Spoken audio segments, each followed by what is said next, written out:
What is your assessment of the war situation at the moment? Well, I think we can see that this is not the end of the war, and a lot of people have their raised mood. They are happy because some of the Ukrainian regions are being liberated, but I don't think it's high time for saying things like that, because a lot of settlements and regions are being occupied and a lot of people are being killed by the Russian soldiers. The most complicated is in the east.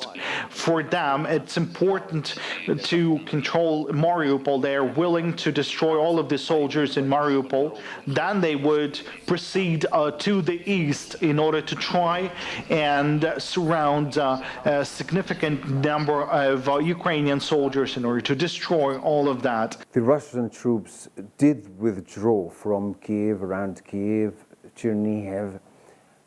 Do you think the capital city is still under threat?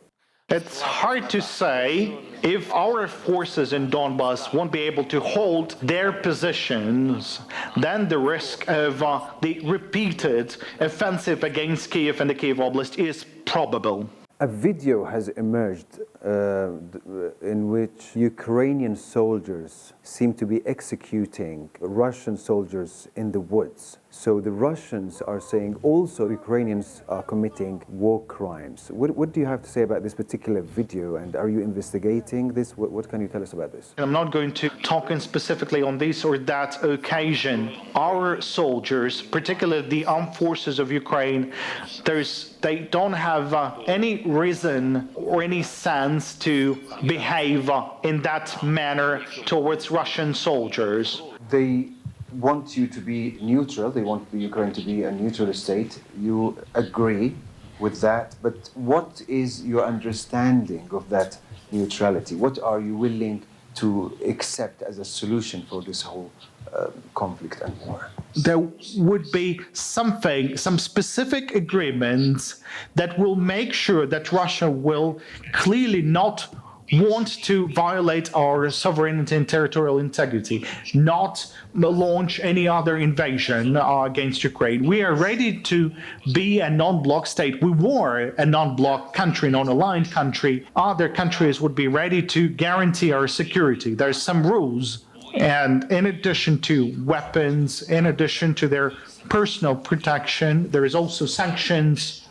So it all means that if there will be an attack against Ukraine by any country, these states, the security guarantors, will be defending us. Why are we talking about Russia as a possible security guarantor? Why?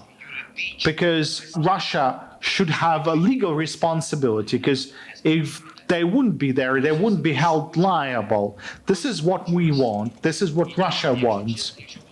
And frankly speaking, if they wouldn't be dealing with their domestic victories, we would be able to reach an agreement at this point. If you allow me to end with this personal question.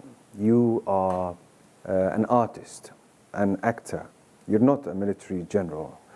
Now this is a war, and you have seen so many difficult things.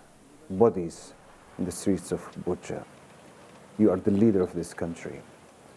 It's tough for everybody. How do you, as a human being, emotionally deal with all of this? I feel pain.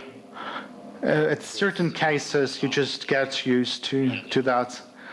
And to a certain degree, it's a pity that I'm getting used to things like that, that I look at certain things that I think not a single person would have been imagining that they would be looking at.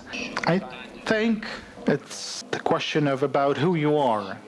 And it's not related with the profession that you lead or what you'll be doing in the future. It's a profession of becoming and being the citizen of our country. That's the most important profession. Ukrainian President Volodymyr Zelensky, thank you for talking to Al Jazeera.